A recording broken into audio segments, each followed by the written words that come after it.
Oke, baik, salam. Selamat pagi untuk kita semua. Pertemuan hari ini saya akan membahas satu topik, yaitu makna gereja bagiku. Namun untuk sebelum itu, mari kita menghadap Tuhan dalam doa. Mari kita berdoa. Segala puji syukur kami naikkan hadapan hadiratmu Tuhan atas berkat dan penyertaan-Mu. Engkau boleh melindungi kami, Engkau boleh menjaga kami, mempertemukan kami di ruangan ini dengan satu keadaan damai sejahtera.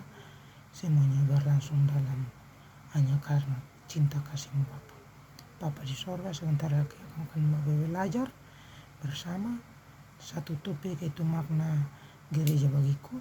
Namun sebelum itu kami minta kepada-Mu, kuasai hati batin kami dengan kuasa Roh Kudus-Mu, agar apa yang kami belajar boleh dapat kami pahami dan boleh dapat kami melakukannya di masa depan kami, Tuhan. Terima kasih Tuhan, haleluya, amin. Oke, baik, kembali lagi, salam. Materi kita hari ini atau materi kita pada pertemuan hari ini adalah makna gereja bagiku atau makna gereja bagi kita. Kita akan masuk di bagian pendahuluan. Nah, pendahuluan di sini mengatakan bahwa pembelajaran tentang gereja bukan hanya membahas tentang peran gereja secara tradisional maupun di masa lalu, namun makna gereja bagi remaja masa kini yang membutuhkan bimbingan dalam memahami hakikat gereja. Dan yang perlu kita tahu adalah peran gereja bagi umat Kristen dan bagi masyarakat yang secara lebih luas dan lebih khusus bagi remaja. Nah, pada kelas ini akan dibahas mengenai gereja. Jadi pada kelas ini kita akan bahas tentang peran gereja di masa kini dan berbagai bentuk perubahan yang terjadi, serta bagaimana gereja menyikapi tentang hal itu.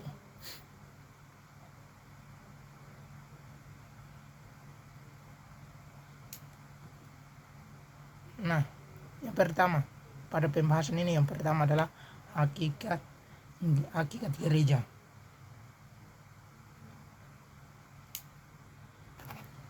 Hakikat gereja, di mana peran gereja secara modern dalam kehidupan orang percaya pada abad ke-21 sangat penting, karena berbagai kekosongan yang ada dalam kehidupan manusia di mana dapat diisi oleh gereja.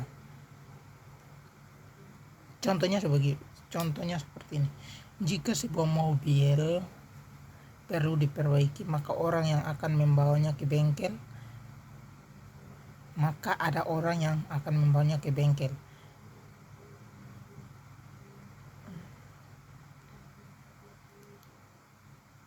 Gereja benar-benar rumah penyembuhan bagi mereka yang sakit atau membutuhkan pertolongan. Nah, peran gereja adalah bukan sekedar ruangan, sekedar bangunan, tapi peran gereja sangat penting bagi kita berjemaat. Contohnya seperti ini. Ketika kita sakit, ketika kita mau mencari Tuhan, ketika kita mau bergumul, pasti kita membutuhkan yang namanya gereja, atau besar keyakinan kita adalah gereja.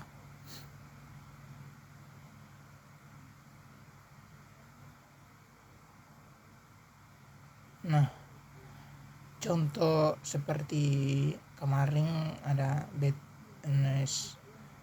kemarin saya ada scroll TikTok, Nah, saya temukan satu video yang mengatakan bahwa gereja itu adalah bengkel, bukan showroom. Di dalam video itu dia mengatakan bahwa gereja itu bengkel, bukan showroom. Karena apa? Kenapa video itu dia mengatakan seperti itu? Karena kalau kita mau berpendapat bahwa gereja itu showroom, artinya begini, showroom ini yang kita lihat sejauh ini, yang kita lihat bahwa showroom itu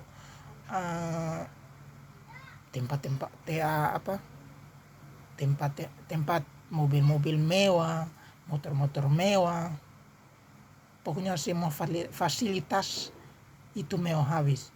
Nah, kalau gereja yang kita pandang bahwa gereja itu showroom, berarti gereja itu orang-orang yang suci, orang-orang yang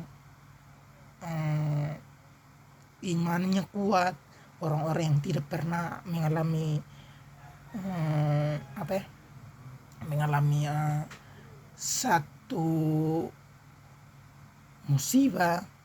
Pokoknya gereja yang mau dipandang sebagai showroom itu gereja yang orang-orang di dalamnya serba mewah, serba ada, mau makan ada, mau apa ada. Tapi dalam video itu dia mengatakan bahwa gereja itu bengkel. Kenapa gereja itu bengkel? Ya, karena bengkel itu sejauh ini kita lihat bahwa bengkel itu tempat untuk perbaiki motor rongsokan, motor-motor yang rusak, motor-motor yang mau diganti alat-alatnya. Nah, perlu video itu dia mengatakan bahwa gereja itu bengkel. Betul, gereja itu bengkel. Karena tempat untuk kita membenahi diri, memperbaiki kelakuan kita, iman kita, harapan kita, semua itu di gereja. Nah, dalam video yang saya nonton kemarin itu dapat saya ambil kesimpulan bahwa benar, gereja itu tempat kita membenahi segala perlakuan buruk kita.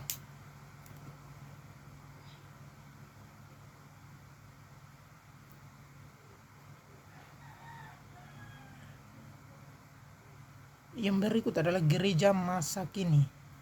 Gereja adalah tempat tujuan manusia ketika mereka membutuhkan perbaikan spiritual. Nah, seperti yang tadi saya bilang bahwa gereja itu bengkel, bukan showroom.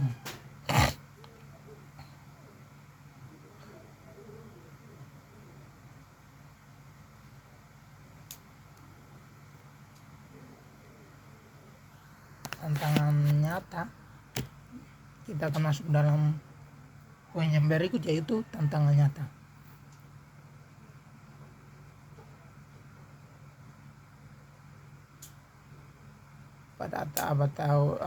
Pada 20 tahun terakhir, gereja besar telah bermunculan di seluruh dunia dan bahkan di seluruh Indonesia.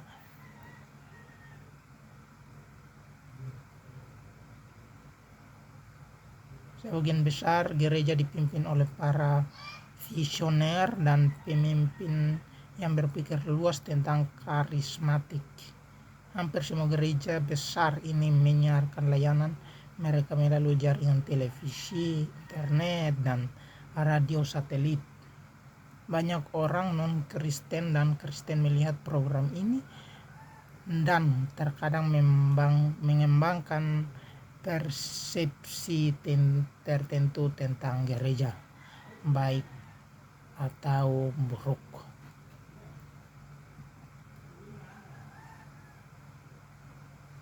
Yang berikut adalah kita masuk bagaimana kebutuhan spiritual gereja. Orang perlu memenuhi kebutuhan spiritual, emosional, fisik dan maupun fisik. Kita hidup dalam dunia global dengan tantangan yang amat beragam. Dalam 2 Timotius 3 ayat 1 tertulis bahwa tetapi ketahuilah ini, bahwa pada hari-hari terakhir akan datang masa yang berbahaya. Kita dapat mengatakan bahwa masa-masa sulit yang dikatakan itu kini tengah terjadi. Semakin banyak anak tumbuh dalam keluarga yang hancur, pengangguran meningkatkan, dan orang Kristen semakin tenggelam dalam kehidupan hedonis yang konsumtif dan belum pernah terjadi sebelumnya. Pada sisi lain, berbagai kesulitan muncul di tengah situasi pada COVID-19 di mana kehidupan semakin susah. Banyak anggota gereja yang berjuang untuk memenuhi kebutuhan dalam kehidupan sehari-hari mereka.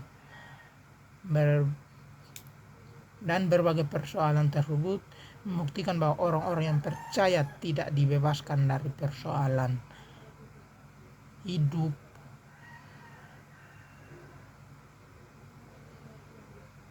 di dunia ini.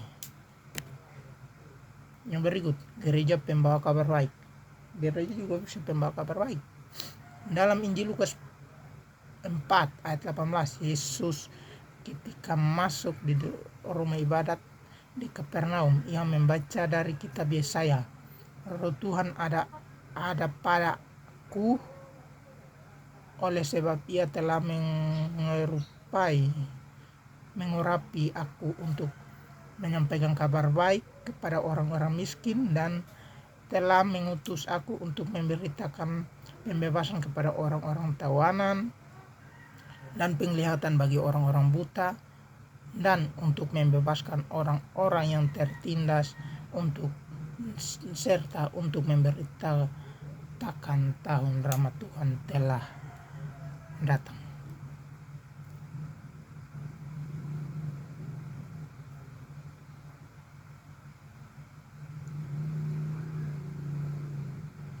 Ada beberapa peran penting gereja bagi kita. Yang pertama, sebagai sarana ibadah. Gereja itu sebagai tempat ibadah, tempat untuk kita mengucap syukur. Hubungan kita dengan Tuhan bersifat pribadi dan juga terjadi dalam persekutuan umat. Keduanya sama penting. Orang beriman mengekspresikan iman mereka antara lain melalui penyembahan kepada Allah. Nah, kenapa saya bilang gereja itu tempat untuk kita ibadat, tempat untuk kita menaikkan pergumulan, menaikkan pokoknya tempat untuk kita berbakti, beribadah. Yang kedua, disiplin spiritual. Firman Tuhan harus masuk ke dalam hati dan pikiran kita untuk pengaruhi apa yang kita lakukan sepanjang waktu. Ibadat dapat terwujud dalam berbagai bentuk, namun bukan untuk ibadah yang penting dan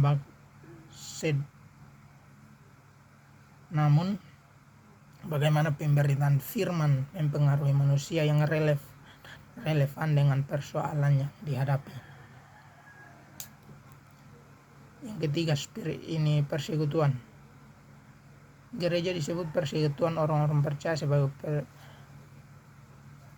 sebagai orang-orang yang hidup di dalamnya saling bekerja sama dan menunjukkan solidaritas dalam iman. Sebagai persekutuan orang-orang yang ada di dalamnya dapat diikat oleh janji keselamatan Allah di dalam Yesus Kristus. Tempat pelayanan. Gereja adalah tempat pelayanan.